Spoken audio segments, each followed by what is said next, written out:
you're a farmer and you don't really know like how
Xenia, how do you pronounce your last name? Shen. Shen, just Shen. Okay. Commissioner Shen? Present? Present. Present. Commissioner Miyagi? Present. And Commissioner Taylor? Present. Okay. So any requests for changes in the agenda? Well, I was at the meeting for the last, oh wait, no, are we doing the current agenda or last? Tonight's agenda. Oh, sorry, first. Okay. So we do have some suggestions. There's been a request to move item 4 up to the beginning of the agenda. Okay. And staff plans to table the financial report for either the August or the retreat when we address the budget more in depth. Sounds good. Okay, so do we want to do that? Can we do the item 4 before we do the approval of minutes to kind of move things along? That's at the chair's discretion. Okay, yeah, let's go ahead and do that. So item 4 is 450 Bryant Avenidas, an update by staff on the artist selection. Okay. So full disclosure, I'm going to sojourn Mars tonight. Yeah, you gotta use the microphone. Well, I told you I'd make a request. Okay, your mic isn't working, so you're gonna have to come be close with me. Oh, you know what? We jumped it a little bit. We have oral communications. We have one speaker. So hold on just a moment. We've got a speaker. Yes, we do. Jessica, the floor is yours. Thank you, Chair. I'll be very brief. My name is Jessica Brettel. I'm the Assistant City Clerk here at the City of Palo Alto. I'm here this evening. We're making the rounds to all of our commissions to announce the development of a new committee that we're recruiting for. It's the Stormwater Management Oversight Committee. As you guys know, in last election, the voters approved a stormwater management fee increase. So we are forming a new committee who will be in charge of overseeing the budget for that fund, as well as the disbursement of those funds. So we like to come to the commissions and the committee meetings just to talk to you guys because we know that you are all very involved in the community and you might know of some people that would be interested in applying. So the deadline to apply for that committee is August 1st.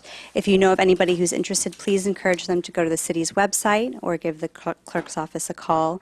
The time commitment is not huge for this committee. It's once a year or maybe 2 or 3 times as needed. So if you know someone who wants to get involved but not necessarily once or twice a month, this would be a really good opportunity for them. So thank you so much for your time. Is it a new commission? So commission's been, because there's been a commission for a while. So we had a storm drain committee for the last fee. So that committee is now dissolved. So we're recruiting to build a new committee for the new fee. Got it. For the next 15 years. Oh, wow, okay. Yeah. Thank So you. thank you very much. Thank you for your time. All right, so we're going to go to the approval of minutes. We first have the May 18th meeting. Do we have a motion to approve? So moved. I second. All in favor? Aye. Okay, and then we have from our last meeting, the special meeting on June 12th. Do we have a motion to approve? I move. No, I didn't realize, I didn't see the special meeting part. And I was Yeah, not that was there. when we did the fire station. Yeah, I was not there. Second.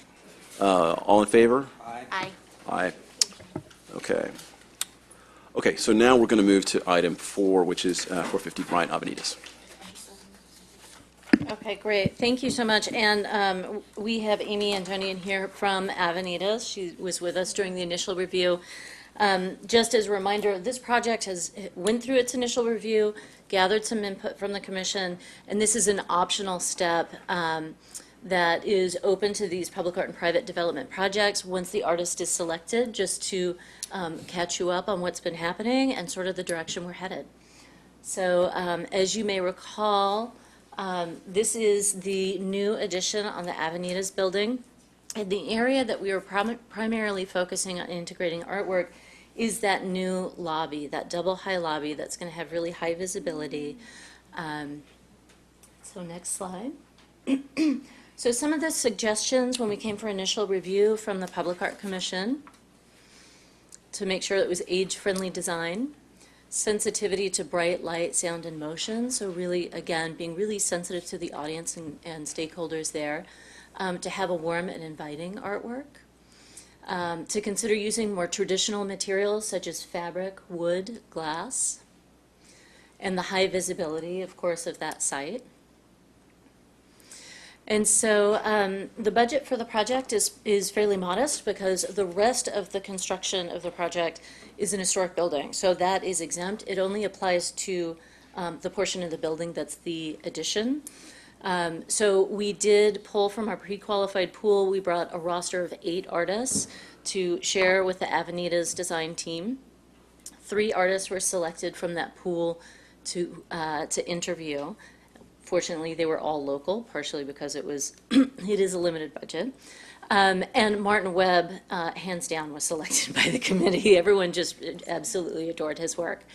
So the criteria that the panel used for that selection was artistic excellence and, of course, wanting to understand more about the artist's approach to design development, really making sure that they were going to be sensitive to Avenidas, to the needs, to the programming of that space.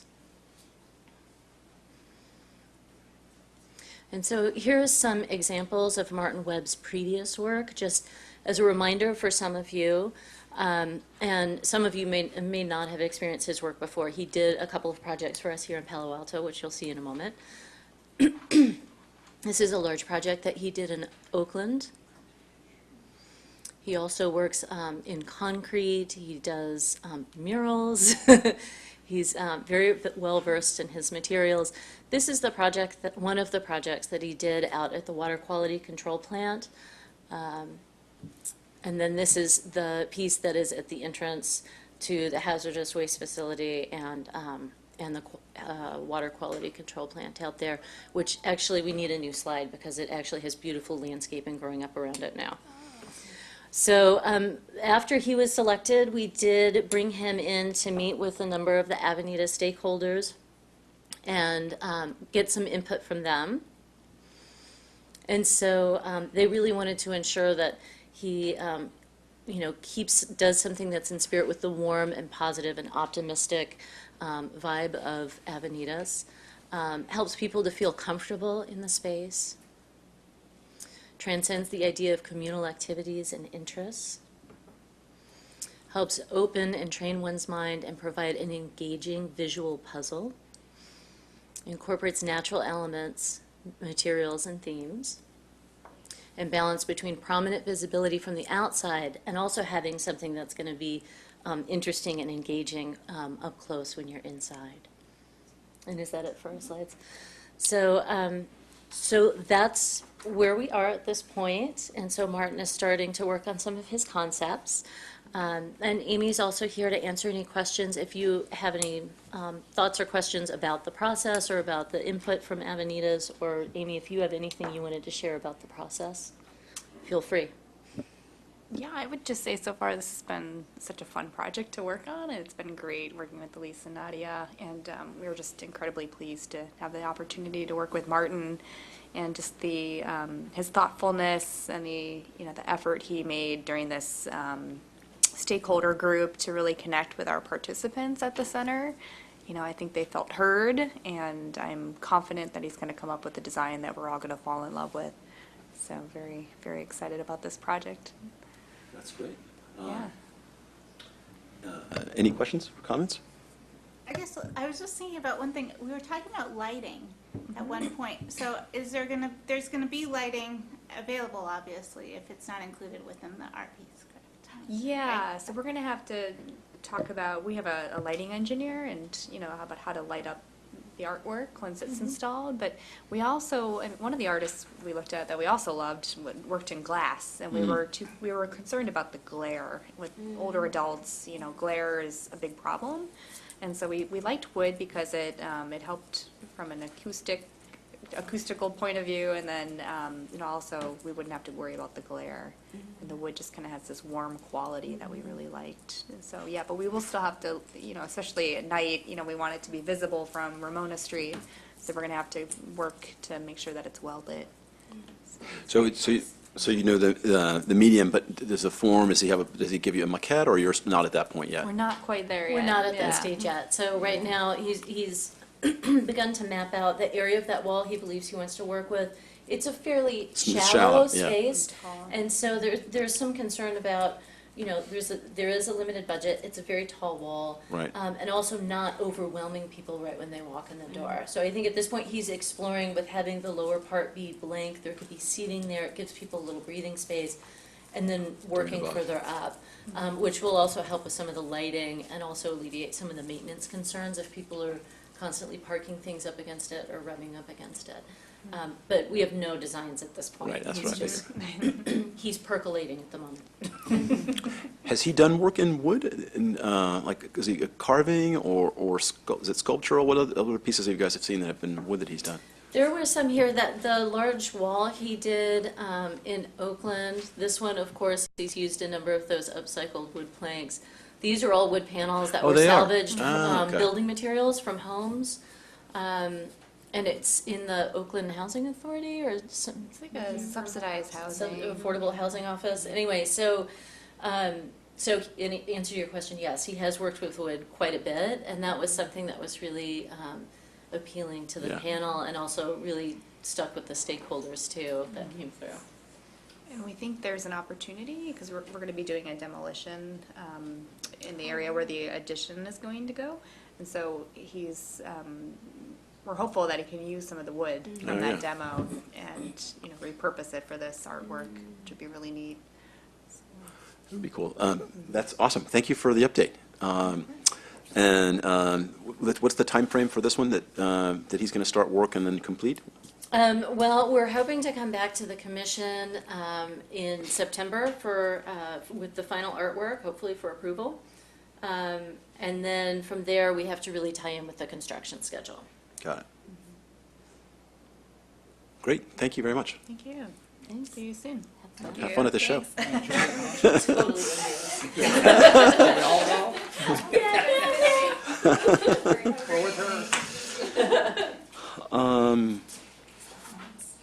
Okay, so now we resume.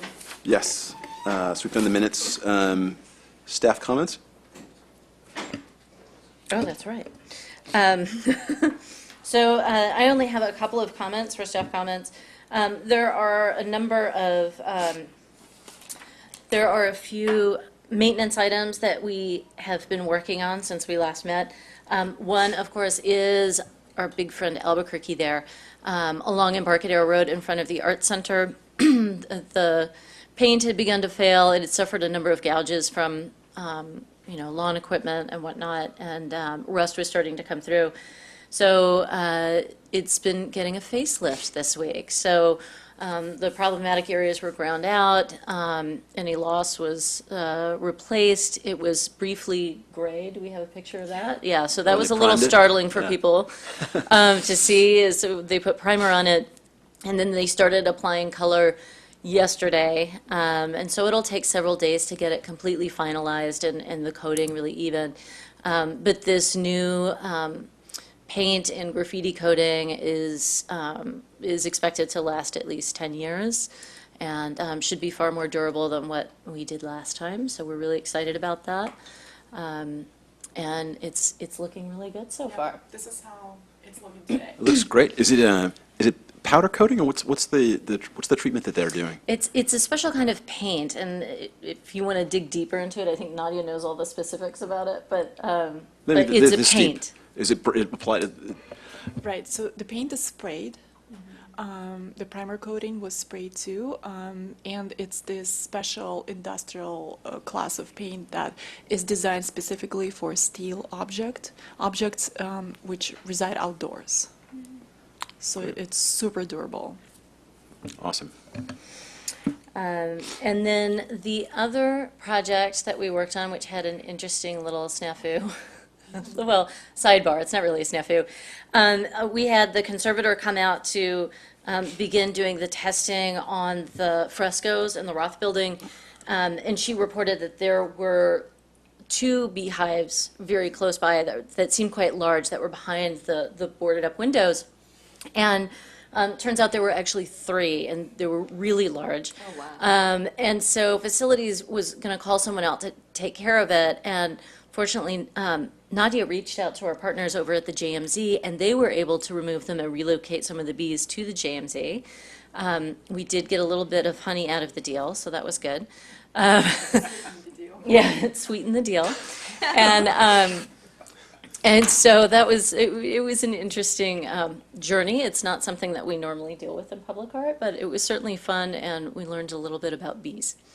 So, so that's it. Those are both, maintenance items that, as you know, we do a lot of preventative maintenance to try and care for our collection. For instance, Albuquerque, you want to address those things before they deteriorate to such a point that it becomes a much more expensive process. So, so we wanted to highlight those. Those are two recent ones. And that's it for staff comments. Okay. So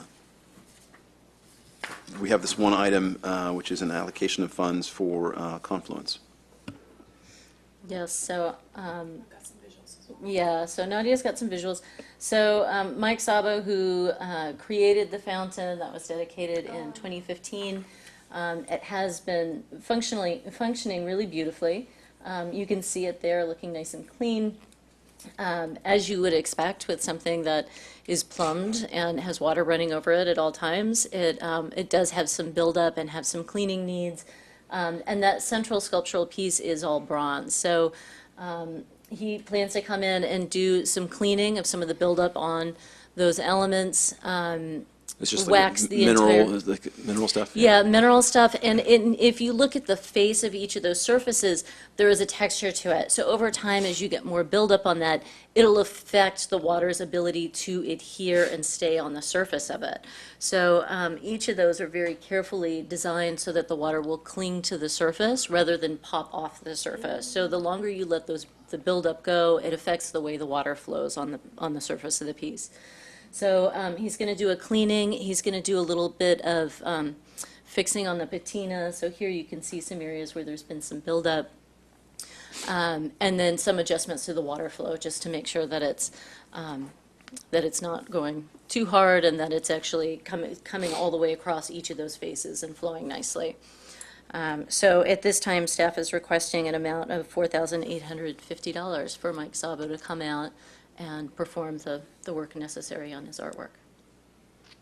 So this is a piece that is not, as Elise mentioned, it's interesting. This was put in 2015, but it was a long time in its genesis. Have you seen this one? It's very beautiful. It's right at the CalApp train station, and kind of they redesigned the whole space. And yeah, so it's like mineral buildup. You got to just do some maintenance. If any folks have questions on this one? So I do have a question. If this was put in 2015, was the build-up expected within such a short period of time? Because the other piece we were talking about, there's the maintenance period that's going to cover for 10 years. So is there like sort of a grace period of how long the coating was supposed to be protected? Well, every artwork has different needs. So essentially, all of the bronze and metal pieces are waxed at least once a year. Ideally, it would be twice a year. So, so a lot of these things, ideally, we would have gotten to this a little bit sooner. But it is expected that this would have maintenance, especially anything that's a water feature, really requires some care. So this would have been part of the the maintenance budget anyway. Yes, we were anticipating this. Thank you. Okay. Do we have a motion to approve? So moved. I second. All in favor? Aye. Aye. Okay. Is there a plan for like ongoing, I don't know, if like waxing of the sculpture kind of So if I may, especially with all of the recently installed artworks, we request that an artist submits maintenance and conservation plan, and we monitor, the calendar. And for example, in this instinct, we invited the artist to come and review, observe the piece, and just give us recommendations. But yes, we usually act in according with such instructions. Okay. So actually, just a follow-up question. So when we commission a piece like this, is the maintenance part of the budget considered upfront? Because every piece obviously have a different need, as you mentioned. It does. It's something we certainly consider as we accession artworks. A lot of cities try and commission things to say, oh, it has to be maintenance-free. Well, Right. the building's going to get maintenance, and Right. everything else gets maintenance. Right. The artwork will require it as well. Right, So it's something we absolutely take into account when we commission something. But it is something to think about. As the collection grows, the maintenance needs also grow. Absolutely. All right, thank you. So our next item is the CalAV Parking and Public Safety Building. Great, so thank you. So many of you may have followed the news about the garage and public safety building slated to go over in the California Avenue area. These are two separate projects, but they're on adjacent properties. The parking garage will be constructed first, because we're taking up some parking space. We need to give people a place to park while the public safety building gets built. And so they've begun some of the preliminary designs on that, and we have Matt Raschke here from Public Works, and so he'll be able to walk you through the project as it stands now, understanding that it's going through a lot of architectural review. The buildings, the structures themselves are likely to change quite a bit in the course of that. But we do know that there will be a percent for art for both of these municipal projects. It is estimated for the garage, depending on the construction budget, of course, the art allocation will be somewhere between $100,000 and $260,000. And for the public safety building, the art allocation estimate is currently $500,000. Again, as they go through design changes and then go out for bids, the art budget would change in accordance to the construction budget. So I'm going to invite Matt to walk you through the project a little bit more in depth, and then I can jump back in and talk about where we are with the art selection process. Here you go, Matt. Thank you, Elise. I'm Matt Raschke, Senior Engineer with Public Works Department. I'm the project manager for this. It is a combined project. It's such that we need to review it under the California Environmental Quality Act as a single project because it's going forward together. The garage is a mitigation for the loss of parking on the two surface lots. So that's kind of like the background of why they're looked at as one project. This opening slide is a view from California at Birch, looking over towards the courthouse in the background on the right, and just beyond the large tree on the left side of the courthouse, you can see that where the public safety building will be in the background there. So, and off to the far left, you can see the Jungle Jane sculpture on California Avenue, and just to the right outside of this picture would be the unnamed piece. It's a cedar corkscrew unicorn horn. I don't know. Push your wings, please. So- Yeah. So that's some of the context. So the project overview, we have a new public safety building. It'll house the police department, the emergency services department, and the fire department administration offices. So and then the garage.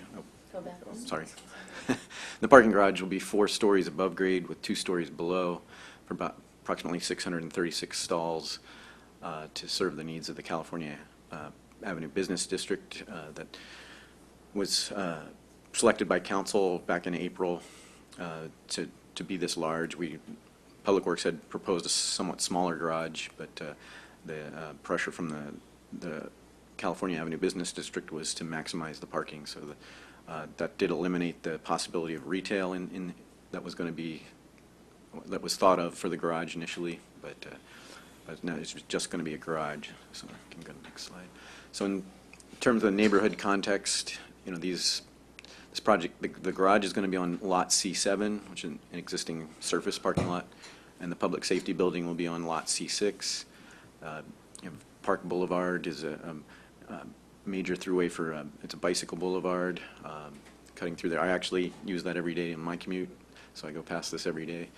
And then Birch Street is basically connects to the off-ramp from Oregon Expressway, so that's one of the main feeders to the California Avenue. So the new parking garage will have an entrance off of Sherman, and then the context is the business district on Cal Ave, a lot of mixed use around in the gray, and right across the street from the parking garage is the new 385 Sherman building with Visa headquarters or Visa offices, and that has the LED Charlie Galligan's artwork. Award-winning artwork. And then just adjacent to the public safety building, it will be is the existing county courthouse, which is a rather tall building constructed at a 45-degree angle to the rest of the buildings, because of true north is about 45 degrees off of the street grid. Okay, next slide. Some of the context photos on the upper left is the Visa building. A view that's a small office looking across Ash Street from where the garage will be, and then the Starbucks off of Jacaranda Lane that'll be adjacent to the garage.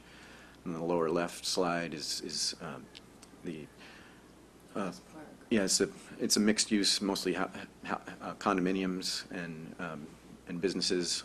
It's Park Avenue.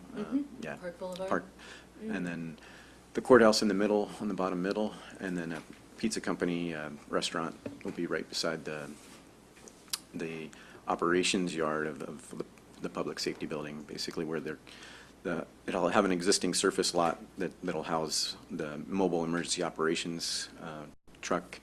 It's a large RV-sized vehicle that can serve as a 911 center and a command post for an emergency, and some other large vehicles, the CSI truck and the SWAT van. So those will be all kind of parked nearby that facility. So next slide. And some of to kind of look at possibilities for public art, the pedestrian realm, just off the right of Birch Street, where you have the green label that says public active, that just below that is going to be a new public plaza at the entrance to the public safety building. There's a lot of pedestrian traffic on Birch Street. We're looking at a grand staircase on Birch to access the new garage. And on Ash Street, along the garage, will be a new pedestrian arcade, basically a widened sidewalk that kind of goes underneath the second level of the garage. And then there's also a new lobby for the garage itself, or for the public safety building. It will be a two-story windowed lobby that'll be adjacent to a multi-purpose room that'll be used for police and emergency services usage, and they'll also have trainings there for like the CERT program and host other jurisdictions when they come in for big trainings. But so that's some of the pedestrian realm context. Next slide. It's kind of a sketch of the public plaza at the public safety building entryway. It's got some potential for sculpture, murals, or mosaic inlays on the plaza itself, and some of the large vertical surfaces of the building there. The lobby would be windowed right off that entrance to the right. And then looking across from this plaza, you'd see the grand staircase of the new garage, and the architect is proposing a photo etched concrete wall that could be leveraged for public art. This is their proposal that they're looking at just as an architectural feature, but they're open to working with an artist to generate the image that might be etched into that large. I mean, this is three-story, and then above that is just a canopy of photovoltaics that'll be over the top deck of the garage. And last slide. And then this is a pedestrian arcade along Ash Street, and the architect is proposing a photographic mosaic tile with basically greenery to invoke a greening effect of this, because it's taking up the full city block. We are losing some of the tree cover, so at least initially, it'll have a lot of young trees around this project when it's finished, and it'll take some time to grow up. And we're very sensitive to the tree removals in the Cal Ave area. So, thank you, Matt. So as you can see from these projects, there are a lot of great opportunities for public art, and we always love to see when the architect is already thinking about incorporating creative elements. Clearly, the pedestrian experience is going to be a big focus of attention for both of these projects because they are really large projects. And if you go back to that slide, oh, now I've done it. You know, in particular this, you know, you can see why they're playing already with this idea of the photo etched concrete, but there are also so many options, as you all have seen, in parking garages for doing something that's creative that can really break up some of that massing, and also potentially help with some of the wayfinding for people who may get disoriented and not recall what level was I on and how do I get down. So, so there's lots of great opportunity here. There is some time urgency to get the Cal Ave garage moving sooner than later, and so we are really looking to do those panels hopefully next month, and get the ball rolling and get an artist on board. The public safety building, we are also going to go ahead and start launching those panels, but it's clearly a little less time sensitive, but the sooner we have the artist on board with such a big project, and there's so many different ways an artist could engage, it's better to bring them on board sooner than later, again, so they can join the design team. So for the parking garage, for this parking garage and the University Avenue parking garage, which will be coming to you next month, we have about 35 artists in our pre-qualified pool who would be excellent for this, who have experience either with parking garages or these kinds of transportation projects. So we do intend to use those artists to go to this panel. For the public safety building, because it is such a unique project with a larger budget and there's so many different ways that they could integrate, we believe we will probably do a separate call for that particular project.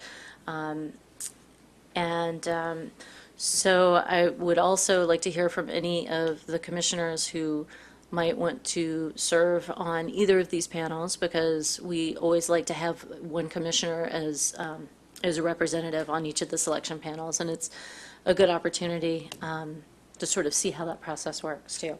So if you're interested in serving in either of those, please let me know. And other than that, I guess we're ready to field some questions. What does it entail to serve on those panels?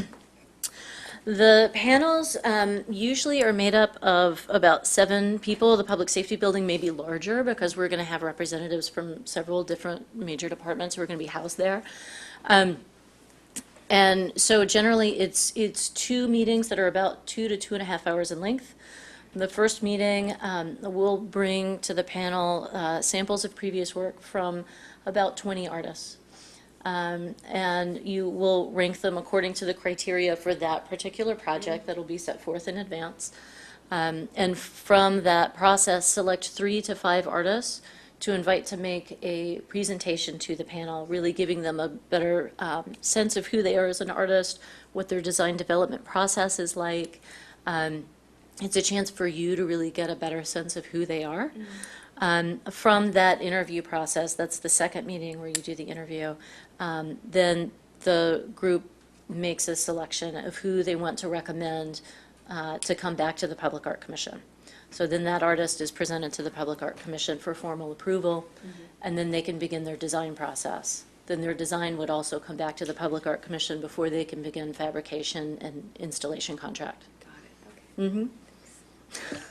It's In a really fun. nutshell. I really encourage you to do it. It's a lot of fun. Questions about the garage? One question, this photo etch concrete, is that cast in concrete? Is that going to be a feature of the thing, or will an artist have the ability to do something else?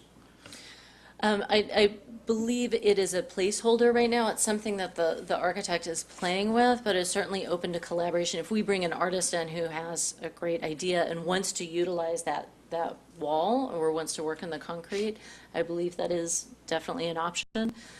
So it's not really taken, but you have to remember that these projects are also going through other architectural review. And so sometimes those, having those spaces as placeholders to let the other governing bodies understand, yes, we are intending to do something creative with this space, is part of that intent. Okay, and what about the other walls of the parking garage? Because there's other walls that will be on, I guess, heavily traveled roadways. So are they looking at just one wall, or can the artists do other walls as well instead of just, I take it this is the wall that's facing the public service?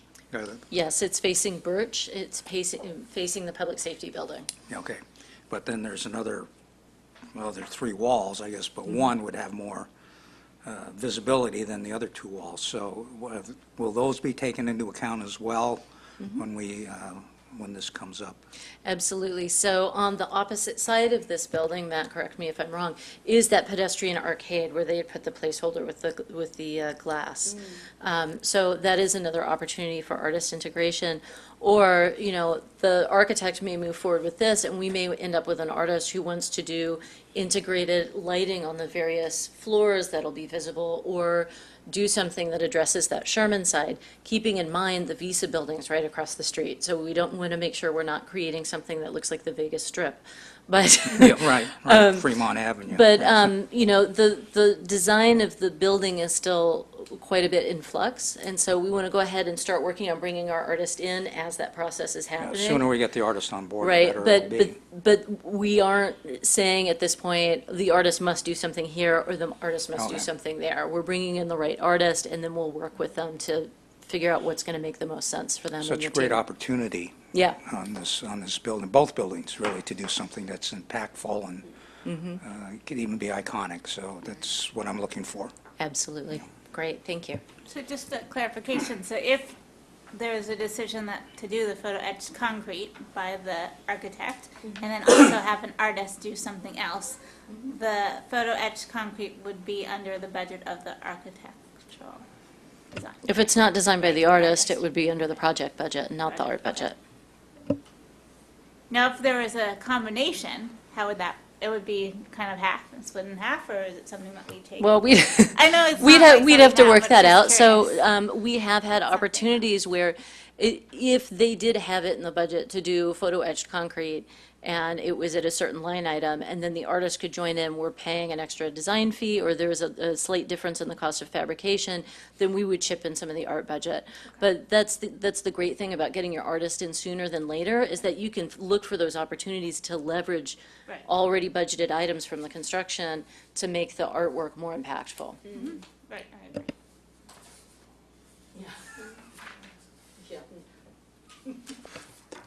What's the scale of the number of spaces that you have? It's 630 or 690 relative, so there's the other parking garage that's on the street behind California Avenue on the north side. How many spaces are in that one? Like, what are we adding to parking capacity in this area? The existing surface lots have about 300 and, just a little over 300 surface stalls, so we'll be adding over 300 stalls to the area with the 636 total new spaces in the garage. The net is about 300 and 320. Okay. And okay, so I'm just trying to get a sense of the hub. So you're taking half of the space, you have two lots, one of them's going to be public safety, the other's going to be the parking garage, and you're adding 2 levels below and 4 above. So instead of just having 2 surface, so it's like a significant multiplier. That's great.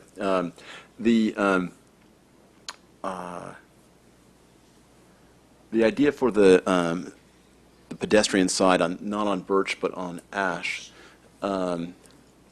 what's the space that you have to, like, how big is that you have to play with? So you had a cool treatment that showed the roof, like what's the scale of that?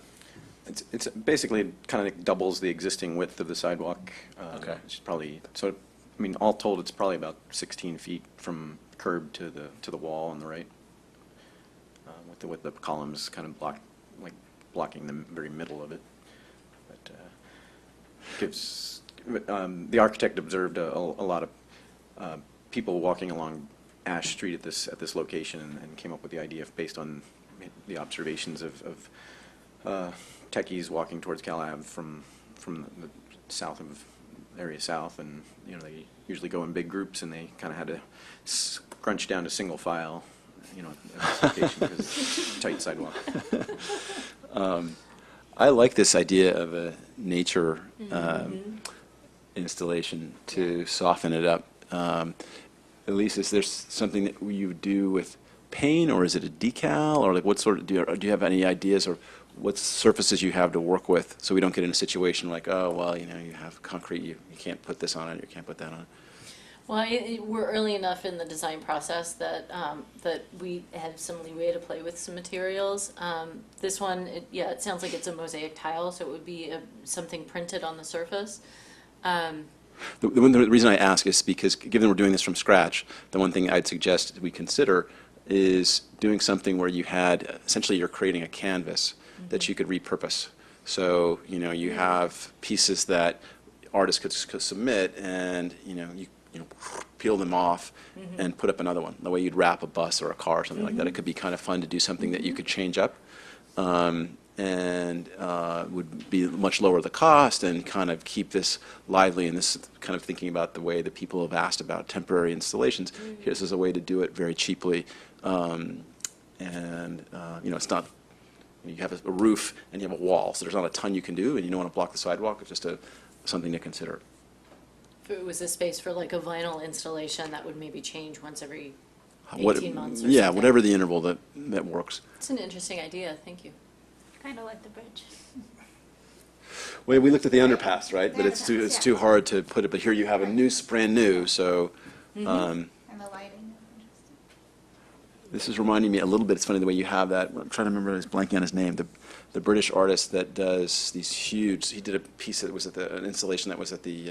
It's all video panels, and he did those paintings and pool scenes in L.A. Hockney.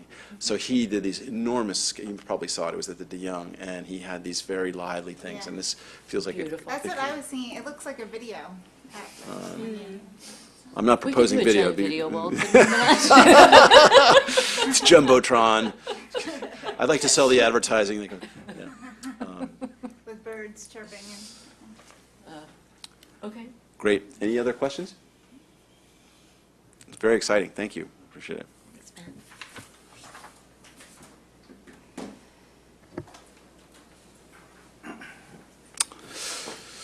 All right. So 3045 Park Boulevard. Okay, so we've got Tom Gilman from DES Architects here to give a presentation. You should feel free to come on up and, maybe you want to drive from up there, or, I don't know. Better I can switch. So keep in mind, this is an initial review for public art in private development, so there's no action taken. But this is an opportunity for the Public Art Commission to comment on potential locations, themes, and opportunities for art integration on the site. This team has had a long day. They were at the ARB this morning. I was watching remotely. So I will let you take it from here. And let's see, you're going to have to push the button on the mic and speak on the mic so you're recorded. All formalities. Great. Hi, Tom Gilman with DES Architects in Redwood City. And so this project is an R&D building. It's about 29,000 square feet.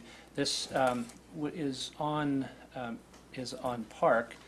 You can kind of see we're a little bit south of Oregon Expressway there, and the Blue Line, Olive Street, tees into Park at that point. So we're right on axis with the end of Olive coming into Park Boulevard. As you know, Park Boulevard is kind of a bicycle thoroughfare, north-south. A lot of commute activity there. As part of another project that is in this location, we're also improving the pedestrian connectivity to the Caltrain station. So we expect a good deal of pedestrian movement, much more so even than now. The Cal Ave station? Which station? Yes, Cal Ave station, correct. There's a little bridge that goes across now. So we're looking at various design solutions to get dedicated pedestrian movement back and forth there. Right. Just a close-up here. You can see here is our site, Here's Olive coming in, and Park Boulevard. We back up to the Caltrain right-of-way in this location. This is kind of the so-called Groupon building. It's this brick building, upper right here, the two-story building. So we're next to that, and then this is a project called the 195 Page Mill Building, recently completed this past year, and here's a shot right here of it. It's R&D on the first floor. It's 2 levels of apartments above that. So that's immediately adjacent to us as well. There seems to be a piece of art right about here as you, I guess it's a private, not a public piece of art or something, as their entry into this plaza. Go check that out. And so at any rate, that's, that's kind of context or the location. So this is our proposed site plan. Again, Olive coming in here on Axis. This is a 2-story R&D building. Likely users would be folks, like maybe startup tech companies, that kind of thing. That would probably be the nature of the kinds of uses you might see in this building. Inside, it would have, pretty much an office character kind of environment.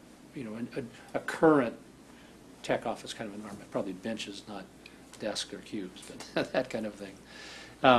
And so the entrance to the site is right here, the driveway entrance, and this is one-level parking deck, and our concept is to depress that about 5 feet into the ground, so it'll be kind of half down, half up sort of thing, just to have less impact, in terms of the adjacent mixed-use building, and then surface parking that runs around the site here.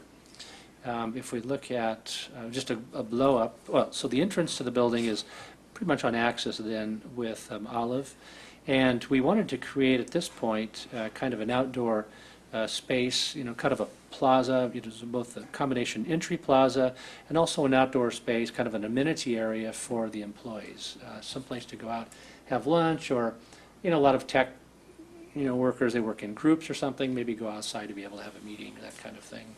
Just a little different environment. So this green space is, immediately adjacent to the entrance. Here's a rendering looking in toward, Olive would have been coming in from our right. This is Park in the foreground. Here's that amenity area, which is directly near the corner of the building, and then the main entrance, the pathway into the main entrance to the building itself. So this is the facade that faces then Park Boulevard. If we turn just to the left, and actually this is within that plaza, looking at the entrance a little bit more closely. And then if we were turned to the left, let's see, there we go. This is then looking toward the parking structure in the foreground, and then the residential or mixed use project in the distance. Sorry, this is a little sluggish here. Just kind of taking a couple of looks at, maybe this is one location potential for art. The plaza area, something on axis with Olive coming in, could be another location. We've done quite a lot of campus work in Silicon Valley, where we've typically had art of one sort or another on every project.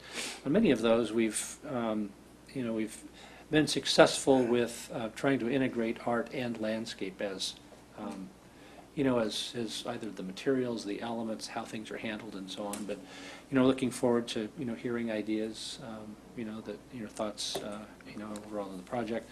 These are just straight on elevations. I'm not sure if this gives you much more information. The top view is looking from Park. The top view here is looking from the railroad, so it's very visible from the public, folks coming through town on the train or through Park Boulevard. This is the just elevations of this guy. I think that's. I'll just. Maybe I'll go back to the. Here was one. Here was another. I'll just go back to the site plan here. Here we go. So that was kind of, just a quick rundown of kind of the, and again, sort of very early stage for us at this point. Our meeting this morning with ARB was kind of a study session version, very first meeting with them. And, got a variety of comments and so on. And so we're in that early stage in the design process, which is, it's a good time to be able to bring an artist on, to have impact, in the design overall. So I have two questions. I really like this building. Actually, a question and a comment. So my question is, do you have any leads in terms of who a potential user of this building could be? Or I know you said tech company, but do you? And the reason I'm asking is because the art could be influenced. We've seen a few pieces that have had some, like VMware is one example of a piece that that was related in some way to the work of the Sure. building, or the users. And then the other thing I'll just mention, and I'll let you share, is that you have beautiful, from what it looks like, window treatments, and so large-scale windows, and if I'm seeing it appropriately, and I would see even like stained glass or something on the windows, or using the windows, because I'm sure there's a lot of bright light that comes through, considering there's not a ton of trees right there that are so tall. So that could be something interesting. Add some color, but also to help with the glare, perhaps from the sun.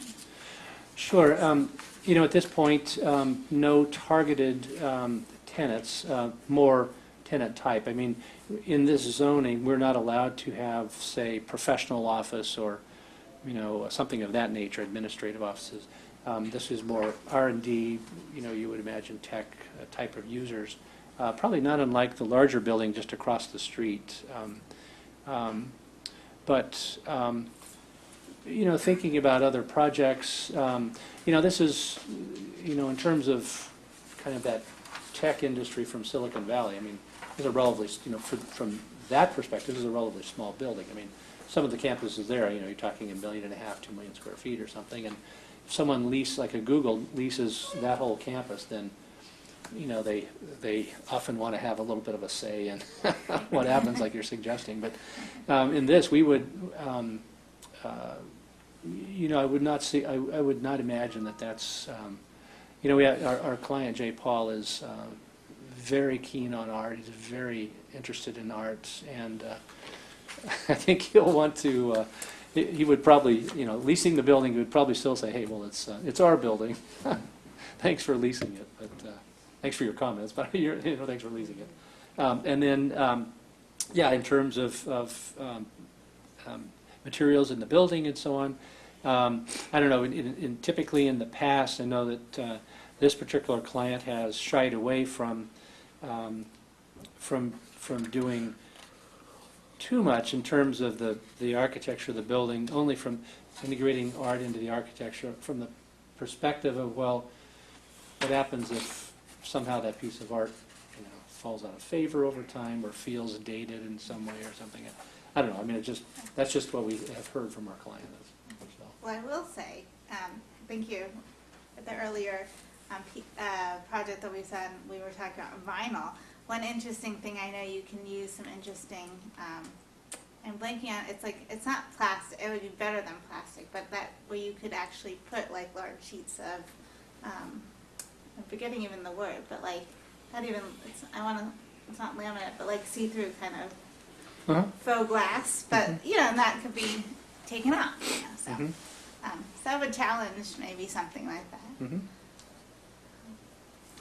Could you say more about, there's a very large, this louver screen. Is that functional? Is it decorative? Like, how does that interplay at all as you've thought about it with the art that's there? Just say more about that. Yes, so this elevation facing Park Boulevard, in this area, north is kind of at a 45, as was mentioned actually on the other project. This facade faces roughly southwest. The idea of this louvered system, and also you can see these are window shades. Oops, sorry. These elements, touchy. you know, on the right side, those Yeah. 4 window panels have shades at both floors. And, you know, again, these are just devices to try to help screen the windows and cut down on the heat gain on this exposure. I think as we, you know, continue on refining the design, we may, this large glassy area on the left, we may look at maybe adding more elements that might help screen and sort of shade the window as well. But yes, right now, that whole idea was that louver system was a way for another shading kind of element or something. But Okay. So it's functional. Yeah. So the building is very rectilinear. I mean, it's beautiful. As I look at it, I sort of wonder, are there things you can do? I'm inclined to use landscape. And I don't know if there are cool things you could do with berms that can add some contour to it to soften it a little bit. And because you don't have that doesn't, if you can you pull up the plan view that has a kind of a close up, that one. yeah. That doesn't look all that big, where the pavers are. So it does not if you Yeah. want that to be a space that works socially, it doesn't look like you're not going to drop some big sculpture there. Right. But it'd be cool if you could do something. Stanford has done some things around some of the athletic facilities where they've done these kind of big mounds. And it would be fun to have some pieces coming out of the ground. Sure. Yeah. Potentially. We've sort of talked about whimsical things. I mean, you don't want it to go too crazy, but they could be abstract shapes that, you know, are more timeless as opposed to, you know, cartoon characters or anything silly like that. Sure. You know, dog's feet. But using something where Timeless. yeah. I would try to do more with the landscape because it feels like you got a lot of parking and this massive building. I mean, it's not that big, 29,000 square feet, but it feels big on the space. Yeah. And so I would love to see something where you do something that's softer. I don't know if it's things that move, that are lower scale, as opposed to like a rigid piece Yeah. that sits there. Yeah. Right. Yeah. Concrete or steel. I think I'd encourage the use of some materials that are He really wants to say topiary. not a topiary. It's like a maintenance headache.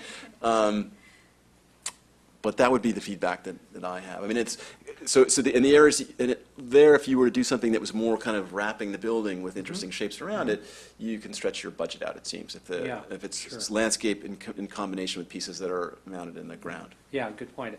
And so that idea of sort of maybe, sounds like maybe like implied movement. Yeah. Kind of in terms of the flow of, and it sounds like also maybe a way of, where we have a limited area here, a way of sort of increasing the visual aspect of our landscape. Yeah, I mean, to the extent that you could incorporate some of the stuff, I mean, you have some, some shapes that are in those pavers. I mean, there could be something that you did, the pavers interacting. If you had a motif that you decided to do in the berms, I don't know what I'm calling them berms, I don't know what they are. Yeah. But if you had something, a motif you're doing in the berms, and you picked it up at a different, in 2 dimensions as opposed to 3 dimensions Yeah. in the pavers, that could be kind of fun. Sure, yeah. I'll shut up. Thank you. Well, thank you for showing up tonight. I know it's been a long day for you. I agree with what the other 2 commissioners have said as well. It's facing the sun. That side is really facing the sun, so it makes it a little difficult for some items to be put on. And I kind of like Jim's idea of more landscaping. You don't have a big area. You don't want anything that's I think steel or something, so it's just take up a lot of space. I think you maybe want something a little whimsical that when the workers come out, they can look at it, maybe smile, and and they're out there to have a break, and they don't want to look at something that's going to make them stress out even more. We just have a good time when they're out there having a break. So, and I think landscaping, something like that could really benefit. And like I said, you don't have a large space, so Yeah, right. you don't want to crowd it Right. and have people feel crowded when they go out, and they don't want to go out there because there's really no space for them to move around or talk or do anything else. So it is a beautiful building, but I think the way that it's facing kind of limits things that you can do, Yeah, especially with light. sure. That's, Yeah. could be a problem. The one other thing I'd throw out is if you were to do something that's in the grass, at least there are some cool pieces that we had with the guy that was near Three Seasons. There was an installation there for code art. Oh, yeah. And there was another woman that we looked at who had done these things that needed to be mounted. And you kind of had to, sorry, where you had something that if it were to go in the grass and it would be kind of, that you could mount things on that hang from above or that are lit. That's an interesting way to use the space that you have in landscape without taking it up. And at least notice the piece I'm talking about. Okay, yeah, we'll talk to you. And the other We'll thing check too, it I out. was just thinking, going off to a little bit of what Jim mentioned with the landscape, even we've had some success, especially downtown, with some interesting benches. So that could be another seating, like different, like chairs or Yeah. benches that are more softened, maybe colorful. And ARB brought up that they want to see more detail, but they really encouraging us to think about that pedestrian movement along and, creating spaces with benches so people can easily just, take a break as they're walking, up to Cal Ave or whatever. But they kind of encourage that as well, I think, that sort of. Very exciting. Is it dirt now? What's there? Is there an existing structure? There's an existing, a two-story building, it's kind of a white stucco building, and kind of a parking on both sides of it right now. So that'll just be demoed, and then the new building would come up, so. Thank you very Well, much. thank you very much for your comments, appreciate it. Beautiful building. Thank you very much. Thanks. All right, thanks so much, good to see you. Yeah. Really good comments. All right.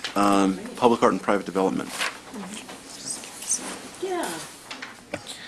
So there was a request that we come back to the commission with just an update on public art and private development, how many projects have qualified and triggered the ordinance since it went into effect, and sort of where that stands at this point. So we thought we'd just give you a quick overview. So the ordinance was adopted in December 2013, so it went into effect actually January 1st, 2014, which made it really clean and easy. And so it's a requirement for all new private development construction over 10,000 square feet, excluding, I think it's single unit through triplex units. And there are a few exemptions there. But basically, it's going for larger construction projects that had not received their entitlement approvals at that time. So there are quite a few projects, even that are under construction now, or were just recently completed, where we've gotten questions, well, was there an art requirement? They had received their entitlement approvals prior to January of 2014. So that, just to clear that up. But the requirement is that they contribute 1% of their construction valuation toward either the commission of artwork on site, as you just saw, this group that just came for initial review, they intend to do that. Or if they don't want to deal with the process, that they can pay the funds in lieu, and then we can utilize those funds for the staffing of those programs, and we can pool them for larger, more impactful projects or for temporary projects throughout the city. So there have been 47 projects that have triggered the ordinance since it went into effect. Projects commissioning art on site that have come to the Public Art Commission are 16. Does that include tonight? Yes. Okay. Projects complete. minute. Projects that have completed the initial review, 14. And projects completed initial and final reviews, 9. Projects that have paid in lieu of commissioning public art, 6. Many of those have actually been smaller projects where it was a small budget to be able to commission something impactful. some of these projects, they realize how much work it is and just determined to pay in lieu. But these aren't the really large projects. A lot of those really large projects, they want to commission the art on the site. Let's see, projects that plan to pay in lieu of commissioning are at 5. Keep in mind, a lot of these may be in the queue for years. Projects that are being project managed by staff, we have 8 of them that we're project managing currently. And then projects installed to date, 2. So that tells you with 47 that have triggered the ordinance, we've got 2 across the finish line as far as installed artwork, and we have 6 that have paid in lieu. That's a lot of plane circling. So it's an interesting process. A number of these projects will tend to go dormant for a while. Some of them have had trouble getting through the approval process, and so we've got to let them sort of do their thing. A few of them have changed hands. So it's been really interesting for us to learn a little bit more about what that process is like, and also getting to know sort of what the temperature is per project as far as, do they really want to commission art on site, or they just don't want to deal with it. So it's been fascinating. Can you remind us of the 2? Oh, finish up. So the projects that have been installed, this is the Visa building, which we discussed, right? So this is 385 Sherman, which will be facing the parking garage. This project, as we'll talk about later, also was recognized by Americans for the Arts and received a Year in Review award. So we're really excited about that. There is a kiosk near the entrance where you can pull up information about what you're seeing, but essentially the project has a map that scrolls around the building and in real time pulls USGS data. So when there is an earthquake somewhere, you'll see it flicker and you'll see that event, and you can actually go to the small screen by the TV and pull up more information. And then there are multiple sculptures. This one's Qualia by Brad Howe. All the sculptures there were from Brad Howe in association with the new buildings that they put out there. And then the Samiyas, and there are quite a few of these elements. They sort of trail, here on the back of the Bloomingdale's building, and then also as you go toward P.F. Chang's, there are a number of them that sort of lead people along that path. And I remember when that came to the commission, and some of the input was leaving breadcrumbs, pulling people from the train station or encouraging people to walk to the train and making that a more pleasant experience. And so it really is interesting to see all these years later those installed and in place. When did we start the initial project, the initial planning? Because it seems really like it was really fast. But was it? Yeah, it was early in 2014. So it was fairly quick, considering, a few years. But, Yep. These things take several years to come about.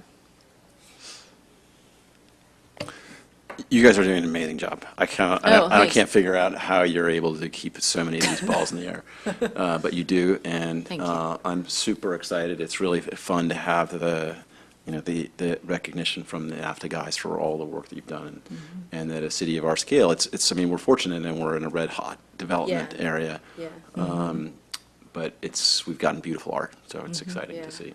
Thank you. What's your sense of? Were you guys finished? I think so. That's the last slide. Yeah. Okay. On self-reporting of construction budgets, it's all self-reported, right? Let's say there's no auditing. What are you feeling about the integrity of that process? I'm assuming there are no concerns. You look at it and say, oh, this looks like a $10 million building, and you're reporting $5 million. Well, it gets trued up at the time they do their building permits. So we Okay. check it against the building permit, because when the time they have to give us the estimate, that's before they come for initial review. And depending on how long that timeline goes for them to get their funding in line, sometimes the cost of construction Increases goes or up quite a bit.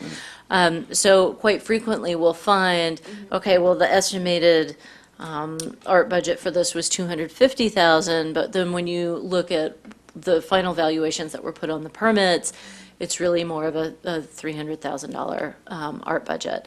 So at that time, they either can true up that amount by sort of doing more for the art or doing a little bit more art, or they can pay a portion of it in lieu to make it right. So we've had both of those things happen. So one of those payments in lieu was one of those incremental payments. That would make sense. Yeah, because because if they start integrating the art so early in the process, you may have one budget, and then later on, the budget changes, and it'll be difficult to go back and recommission the artwork. Right, right. And we understand, at the time that they come to the Public Art Commission for their final approval, that as they go through the fabrication stage, and sometimes, the fabrication costs escalate for the artist, that they may need to make slight adjustments, slight scale up, slight scale down, things like that. And so that's something that staff looks at, unless there's something that we feel really changes the character of what was approved, then we would ask them to come back to the commission to amend the project. But so far, it's worked out pretty well. It's a lot of tracking. We have a lot of balls in the air. So, we definitely at the retreat, we can talk a little bit more about capacity and staffing. We've talked about potentially bringing some folks in on a contract basis to help with some of the workload. Now, I have a question. So for folks like Visa, obviously they put that in because this is part of the requirements for putting in a building like that in Palo Alto. After they are done, do they feel like, well, I'm so glad that Palo Alto has this requirement, and look how beautified my We've gotten building. feedback from people that are they getting positive Yeah. feedback on hey, we had this requirement? Are they like, oh, well, actually, we're thrilled because it's great? Yeah, I think the feedback on the Visa building has been really great, and the developer has been really friendly and wonderful, and is of course excited that the project won an award. But Right. we've heard a lot of great feedback about that building too, and so I would suspect that they're hearing a lot more of the same. But it's very early to tell because all of these projects were very recently installed. Can we put on as an agenda item for the retreat, just discussing any kind of additional ways how's it working? Like sort of like, are there things that we can do to better support you? Are there processes here that can streamline things? Just kind of open up a discussion of process in terms of how we support you and how things get moved along that you may want to, where we can help to improve things. That's great, thanks. All right, next on the agenda is a code art update.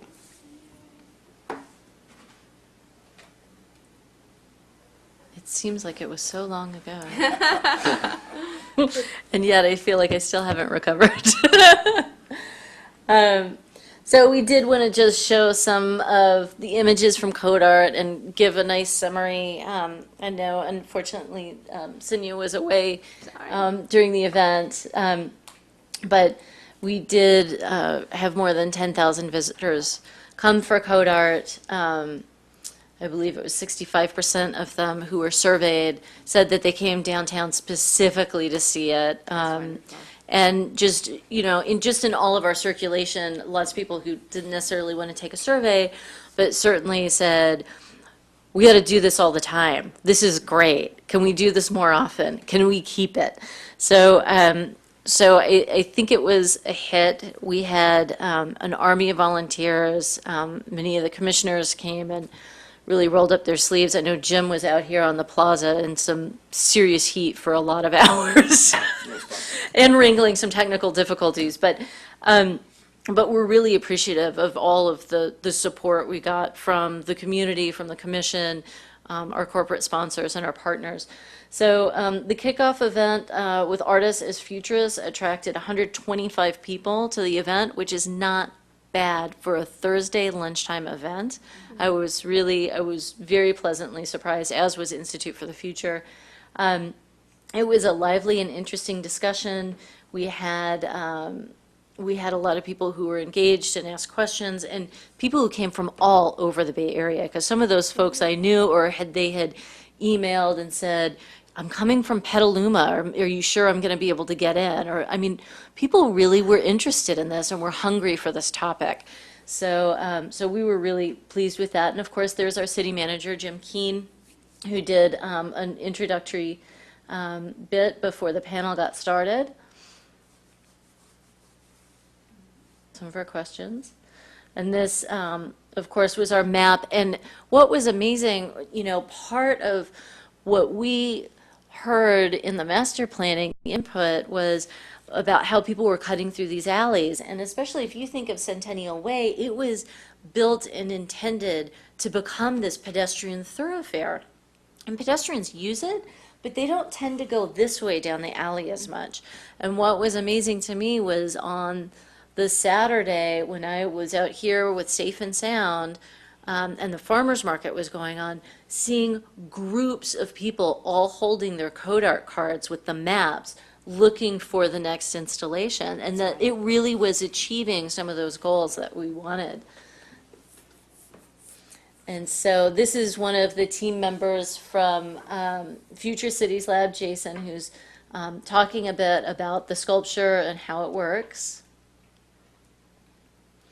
And I don't know what these crazy people are doing. That's Tomo Sato, who's the artist for Safe and Sound in the black hat. He and his adorable dog Maggie were there all weekend.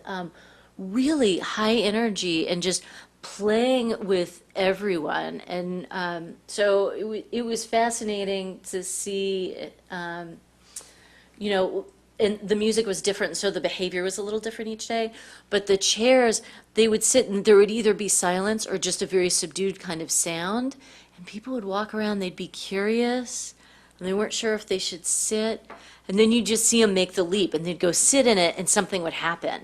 And then someone else would come up, and you would just have so much spontaneous interaction and smiles and laughter and connection. It was really magical. Oh, wow. This is the alley between Bell's and Mac's, and so this was the sensory garden. The boxes on the bottom were motion-activated bells. The reality was, especially at night, there were so many people in there, you couldn't really hear the bells very well, but they had beautiful, large, I believe they were Tibetan bells real bells you could play with that were in there that were very sonorous and wonderful. But talk about a transition of a space. It was really fun to see. And this was Caustic Chasm, and during the day you can see some of the beautiful shadows that it had on the ground, but at night they had lighting inside and it made it really dynamic, and people just flocked to it after dark. And this was Eric Adegard and Patricia McShane Street Talk. So you can see that wall on the right was just white with certain lines, and there were prompts for different kinds of categories, and then people chose whatever shape they wanted and wrote their comment. And so some people did try to follow the lines, and some people really sort of created their own clouds, and groupings on the outside. So it was interesting to see over the weekend how it changed. Oh, wow. And this was Ghost in the Machine. This is the piece that Jim was referencing earlier about having this canopy above that that really cast beautiful shadows, and people really enjoyed seeing it there. There was a motion-activated aspect to it. It had to be a quieter moment where you could sort of discover it and see it, because it was a little more subtle. But people enjoyed it even just as an object itself. And then this was Mateo's piece. He was the Stanford student that we worked with. And they started having a lot of fun with these lights. They started playing Tetris, and you'd see the Tetris coming down, and they would do flame patterns, and I don't know what all they plugged in there, but it was a lot of fun. And then this was Q Kim and Hannah Ju's piece in partnership with Zero Waste. And so Zero Waste had a nearby information table. They were really pleased at the number of people that they were able to engage. We saw lots of people walking around with blue bins because they were given away at the end. So in summary, yes, we had 10,000 people visit Code Art, 15 Bay Area-based artists and artist teams for the 8 art installations. 10 Palo Alto-based businesses and organizations supported Code Art, and 45 volunteers contributed over 350 hours. It was a heavy lift. And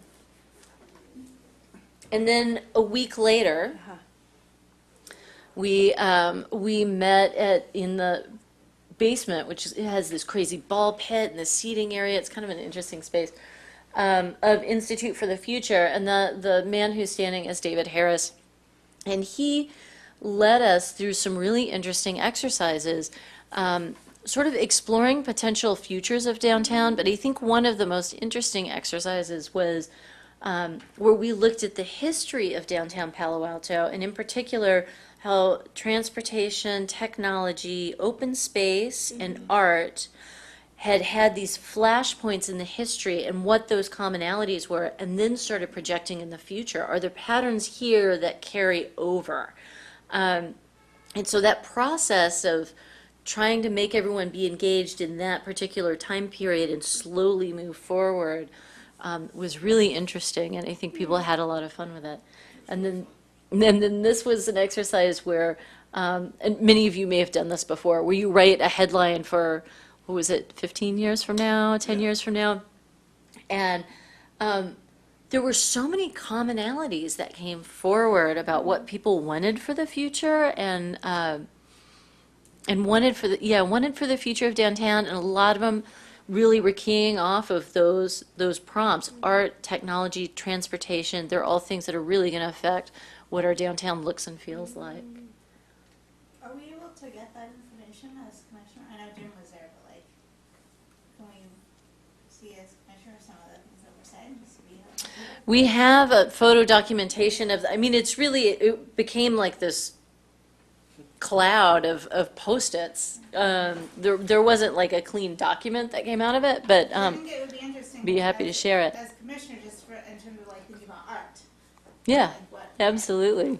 people are.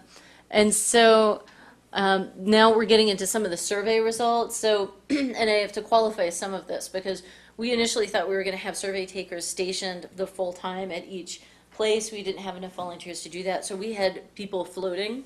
So it was a little uneven how many people were taking surveys based on which installation, but there are the numbers. So you can see from the zip code cloud, it was mostly Palo Alto residents, but a lot of Menlo Park, Redwood City, close by, but we drew from the whole region. So, you know, almost half of them, Palo Alto residents, lots of visitors. We did engage quite a few of the employee commuters. One of the things I will say is that they were very difficult to survey because, as we've referenced a few times tonight, they travel in packs. And so a small number of students and then other. Most people did come downtown specifically for code art, which is probably why they're so willing to take the survey. So you always have to sort of qualify, you know, your results by who you're getting. And then we were trying to drill down a little bit on what people appreciated most about the installations. What were people really drawn to? And visual display and the interactivity. People really appreciated the opportunity to interact with others, to interact with the artwork, and to interact with the artists. And then huge support for public art. All of 4 people said none. But yeah, people really want to see both. But there was a big boost for temporary. People liked the surprise of the installations and really vocalized that they wanted more. Yeah. And then, yeah, this is just word cloud of some of the other comments that people left. So permanent, temporary, interactive, like, more, nice, art, fun. So it's all the things we were kind of hoping to accomplish, and now we're trying to synthesize it all for the NEA final report. It's great. And then, yeah, do you all have anything you wanted to add? Well, I took surveys the first day out here, and people were a little bit hesitant when they first came in, but when you explained to them, they really got into it with both Safe and Sound and the Murmur Wall, and they were entering stuff and watching the stuff scroll through and then sitting down over here. It was really fascinating to see the interaction. I think that's what they liked. was you could interact with it and not just look at it, but you could actually do something with it, Yeah. with both pieces that were out here. And that was a great part about that. So I can understand why the visual and the interaction was really the highest two parts of the survey that people would they got to work with it. They got to do something with it. Right.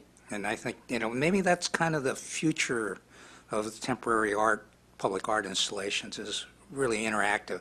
Otherwise, if it just sits there, you walk by and say, oh yeah, and then you keep going. But if you can stand there and actually do something with it, then it's going to grab you and hold you. I think, that this murmur wall out here right now is just, I'm looking at it right now and just seeing it. And the wall in here, too.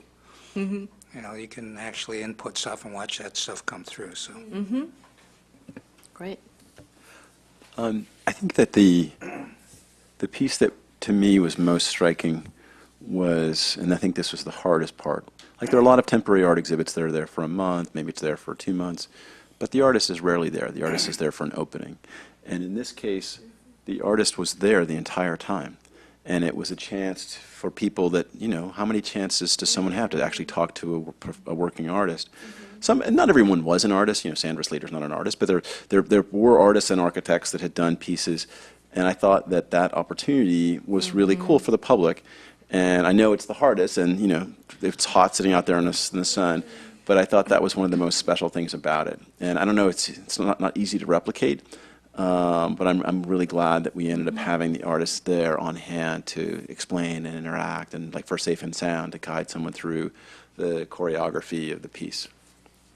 I think that's a good point, because a lot of art openings, the artist is there for the opening, and then you'll never see him again. But with this, and you could get their thinking of what went into the piece and how they came up with the piece and what they used out here. They repurposed this murmur wall. They repurposed a lot of stuff to go in there.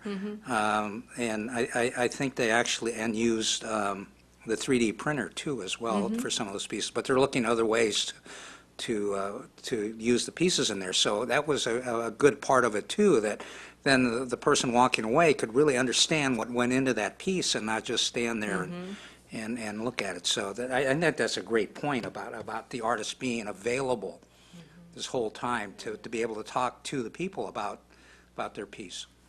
And it made me think, and we can talk about this at the retreat in September, but we've had, when we did the community center, the opening for not the community center, but for the library, we've had our own events, and it makes me wonder, I don't know how hard this would be to pull off, and if you look at me and say, oh, yeah, you're crazy, Jim, let's not even consider that. But to have a day that we schedule it far enough in the future where we bring artists back, those that are local and that can travel, that we say, hey, we're going to have an artist forum day. And I don't know if it's near their pieces or if they're in their central location with a central location where you have slides and they talk about it, but just a chance to meet the artist. I know artists like to do that, and for some of them, we're not going to get them, but for others who are local, it could be something that could be kind of fun. So just something I did to kick around. Well, one thing to keep in mind is we did do that artist talk with Bruce Beasley and Roger Stoller a year and a half ago at Mitchell Park. And we were really concerned because a lot of the time you put on these events and maybe you get 5 people. It was packed. Yeah. We had people standing room only in the back. We were just happy the fire marshal didn't show up. But yeah, to your point, it takes a lot of effort to publicize those things, but it would be good to try and do them more. Because people do, I think, really enjoy hearing from the artists themselves. Yeah. So anyway. Yeah, thank you. I would agree, and I thought this was really well done program, so congrats. I was actually, ironically, going to say that one of the two issues I felt was, one, I was actually right here in front of City Hall, and I actually had to try to pull the artist. If you were. Oh, were we? Okay. I had to try to pull the artist to come out to talk to guests because nobody knew what was happening, and I had to, which was ironic because I don't know, I think it might have been a friend too, so that would be one thing, just coordinating and making sure that there was an artist on hand or somebody who knew the piece. For the murmur wall or for Yeah. Safe and Sound? Murmur wall. Okay, Because they just have. because. Was it? Okay. Yeah. And then we had somebody fixing, at one point, fixing the piece, and so they were able to talk a little bit to some of the guests about why they're fixing it, which I thought was really fun. The Safe and Sound, there were complaints that he finished early, and people wanted to come and see him towards the end.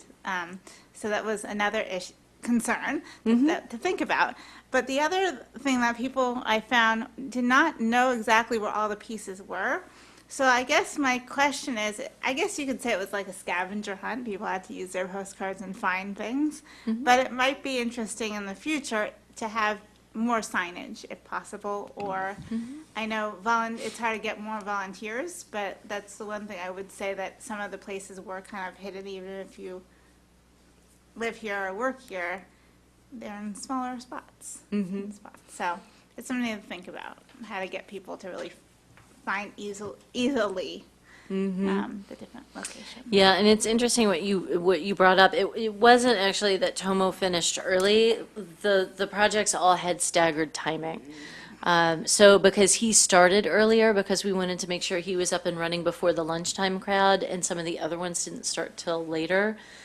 We didn't feel like it was fair to ask someone to be on site at 11 o'clock in the morning and then stay until 9 o'clock at night.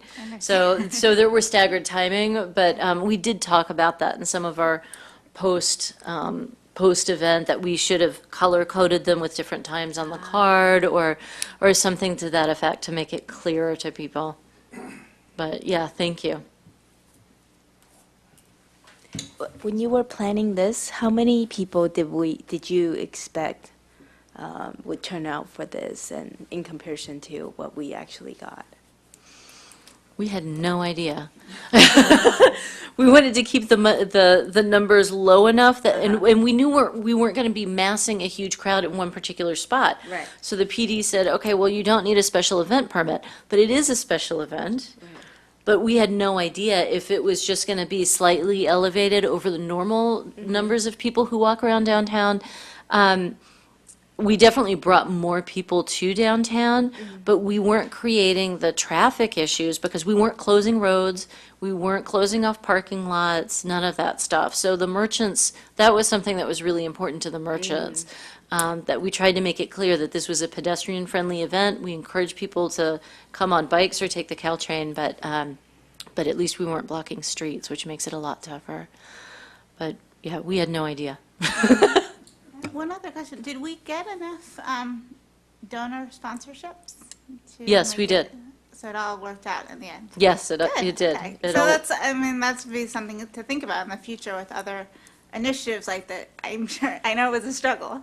So I guess the question is, is it, now that it's over, is it something that will be easier going forward to kind of get funding for this type of Well, I think project? now that it's happened once, and the feedback we heard from a lot of the downtown businesses and merchants was that they had a great time, they really liked it, it brought lots of people in. For instance, Pace Gallery opened their doors and they had beverages and snacks for all the code art people, and they said they had a lot of people who stopped in with the code art cards to come say hello.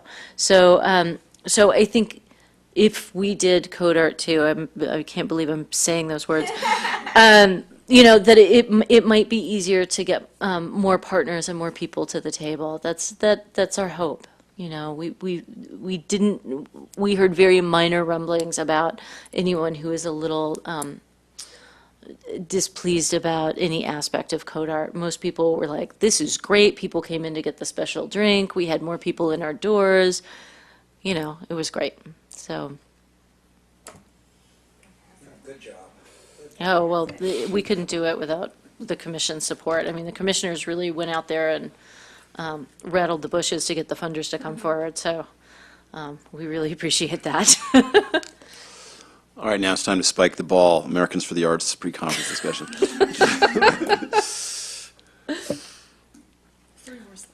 2010, wow. What? Nothing, just software, 7-year-old software.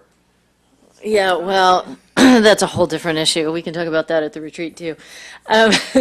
So The Americans for the Arts Conference took place in San Francisco, really great. Nia Taylor was able to attend, Ben Miyagi was there. Nadia and I were both able to go, which usually we can't take all staff, but because it was local, we were able to go. And Nadia got a specific grant, a scholarship award to be able to go, so that's great. Brittany from our team also got a scholarship to go, so it was great to have all hands on deck, because when they did their year in review awards, which they do every year, for the best public art projects of the previous year, we got 3, which is like,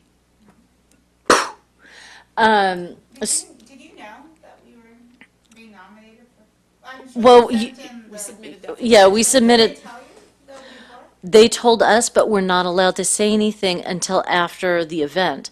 So we had the press release teed up and scheduled for release during the event. But we weren't allowed to tell anyone. It's secret. Yeah, well, I mean, if everybody knew, then it takes the fun out of the event and Americans for the Arts being able to announce it. So the first award, of course, was for a permanent project, which unfortunately, there's a monitor out right now, so we don't have it up. Conversation by Susan Narduli. And then for a temporary project, we won an award for Lee Benson's Running Wall.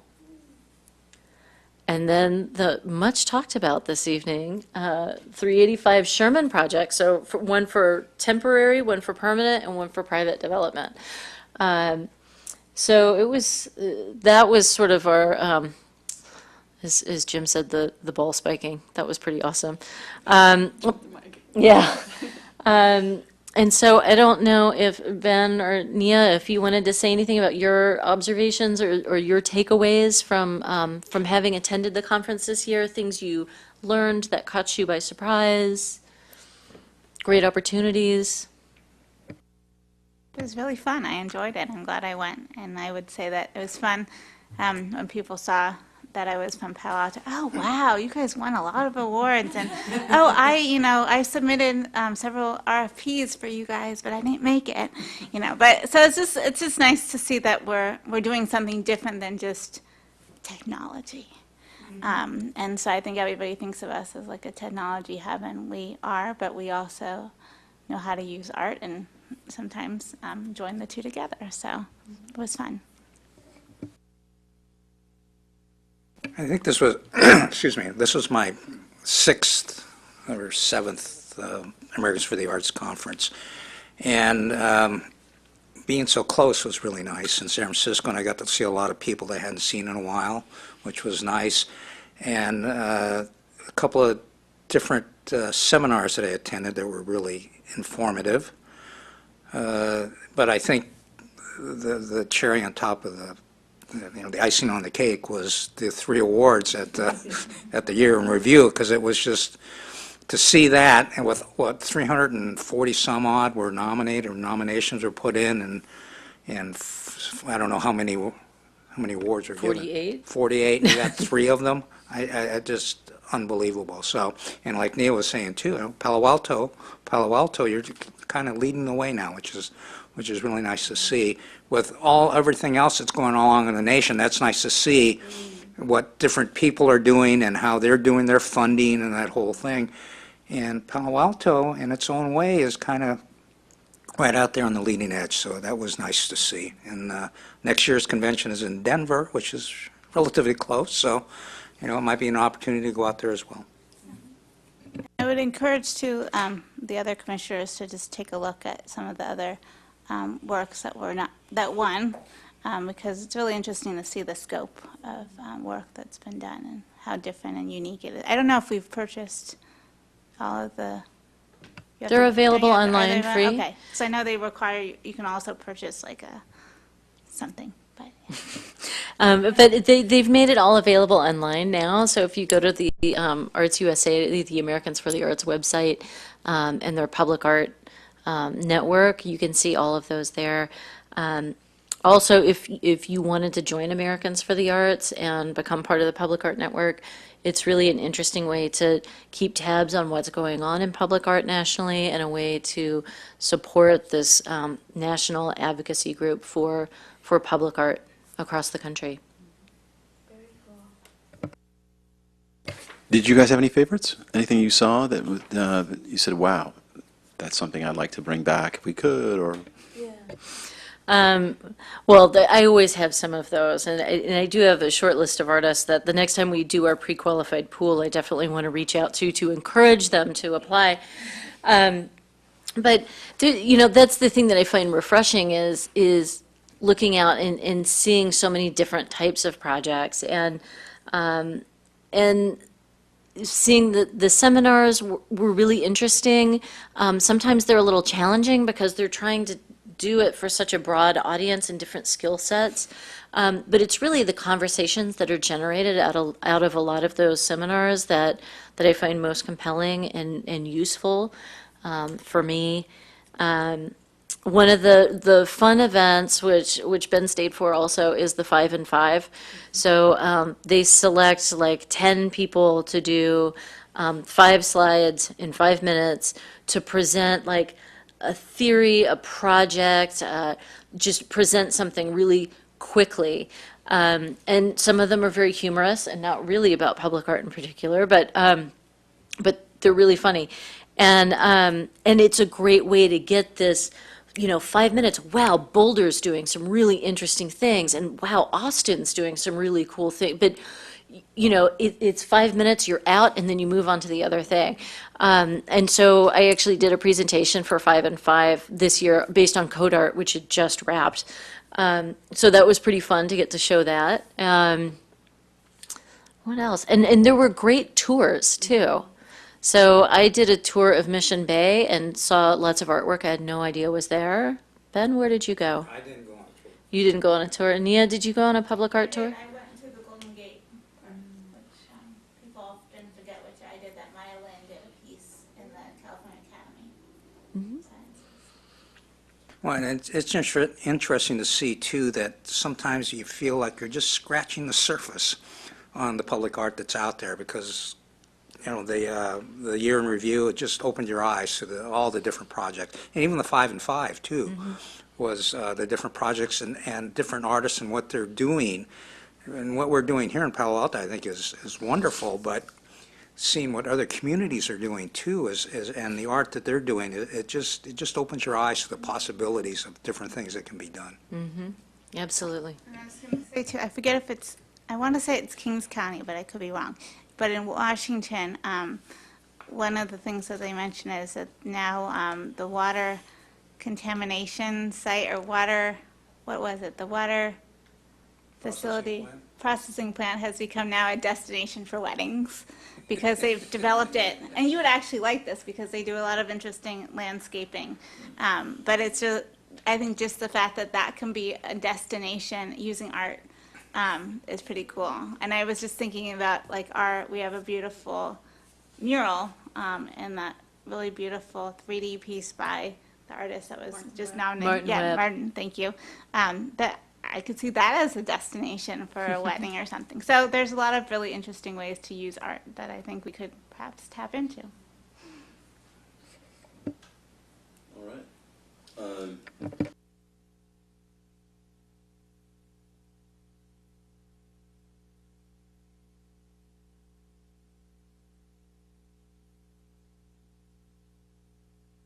We're working on the retreat dates. There were 2 potential dates. I think we have 2 commissioners that are currently out of the country, not necessarily responding to email. It looks like by one commissioner, the 15th is probably a little bit better.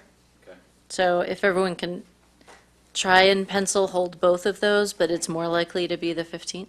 It's half day, right?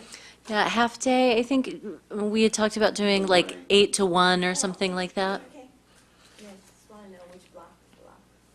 Yeah, sort of morning to early afternoon. So like something around 8 to 1 is usually what we do. And it tends to be a really good working session where we look at the goals of the master plan and sort of lay out what we want to accomplish in the following year and deep dive into the budget. What does the budgeting look like? And then sometimes we have 1 or 2 other topics of discussion that we want to tackle. Fantastic.